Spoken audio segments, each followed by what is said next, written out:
आप MP Raghav చద్దాకి big shock. ఆప్ Rajya Sabha deputy లీడర్గా తనని తొలగించారు. సభలో పార్టీకి కేటాయించిన సమయంలో ఇటు రాఘవ్ చద్దాను ప్రసంగించనివ్వద్దు అంటూ కోరినట్లు సమాచారం.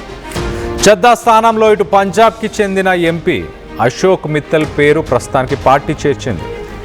రాఘవ్ చద్దాను ఇటు తొలగించడంపై పలు అనుమానాలు వ్యక్తపరుస్తున్నారు. ప్రజా సమస్యలను ఇటు సభలో తనదైన శైలిలో ప్రస్తావించడం రాఘవ్ చద్దా స్టైల్. పార్టీ ఇంటర్నల్గా ఇటు అంతర్గత విభేదాలే కారణమంటూ ఇటు సోషల్ మీడియాలో ప్రచారం జరుగుతుంది. ఒకసారి మనం చూస్తే 2012లో ఇటు ఆప్ పార్టీని స్థాపించినప్పటి నుంచి ఇప్పటిదాకా రాఘవ్ చద్దా ఇటు పార్టీ కోసమే పనిచేశాడు.